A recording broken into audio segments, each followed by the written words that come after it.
America के Los Angeles शहर और उसके आसपास के जंगलों में लगी भीषण आग के कारण अब तक कम से कम 13 लोगों की मौत हो चुकी है और 10 जनवरी तक हजारों मकान, इमारतें और अन्य संरचनाएं जलकर राख हो चुकी हैं। तेज हवाओं की वजह से आग पर काबू पाना बेहद मुश्किल साबित हो रहा है। बता दें, आग की वजह से 12,000 इमारतें जलकर नष्ट हो चुकी हैं, 2 लाख से ज्यादा लोग विस्थापित हो चुके हैं और करीब 36,000 एकड़ से ज्यादा जमीन आग की चपेट में आ गई है। इस आग में ल्यूमिनार टेक्नोलॉजीज के सीईओ ऑस्टिन रसेल की 18 बेडरूम वाली शानदार हवेली भी जलकर खाक हो गई। इस हवेली का इस्तेमाल कई बड़े शोज की शूटिंग के लिए हो चुका है। ये कैलिफोर्निया की सबसे महंगी हवेली मानी जाती है। $125 मिलियन का बंगला हुआ स्वाहा। इस हवेली की कीमत करीब $125 मिलियन बताई जाती है, जो भारतीय रुपए में करीब 10,000 करोड़ तक पहुंचता है।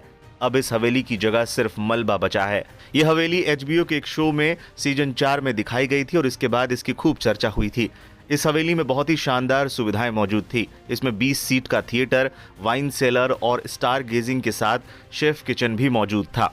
इसका अब कुछ हिस्सा ही बचा है। इसी तरह पिछले साल फरवरी में $2.4 बिलियन की लॉटरी जीतने वाले व्यक्ति ने भी हॉलीवुड हिल्स पर $25 मिलियन की एक शानदार हवेली बनाई थी। इस हवेली के मालिक का नाम एडविन कास्त्रो था। रिपोर्ट्स के मुताबिक इस हवेली की सुलगती हुई लकड़ियां ही अब बस बची हैं। इस हवेली में 5 बेडरूम और 6 बाथरूम थे।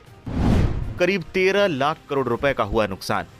पैसिफिक प्लेसिडेट्स, ईटन, अल्ताडेना और पैसेडेना लॉस एंजलिस के उन क्षेत्रों में से हैं जो जंगली आग में सबसे ज्यादा प्रभावित हुए हैं। इस आग से लगभग $125 बिलियन, करीब 13 लाख करोड़ रुपए के आर्थिक नुकसान की आशंका है। इस आग को बुझाने में पड़ोसी देश मैक्सिको और कनाडा भी अमेरिका की मदद कर रहे हैं। दोनों देशों ने हवाई टैंकर्स और सैकड़ों अतिरिक्त फायर ब्रिगेड की टीमें अमेरिका भेजी हैं। मशहूर हस्तियों के आलीशान घरों में लगी आग।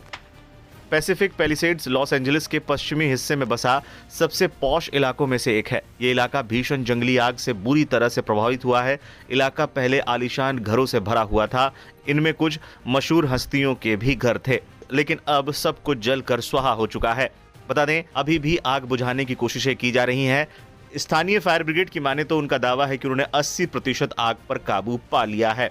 अब देखना है आग पर पूरी तरह से काबू पाने में कितना समय और लगता है और इस दौरान कितना जानमाल का नुकसान भी होता है।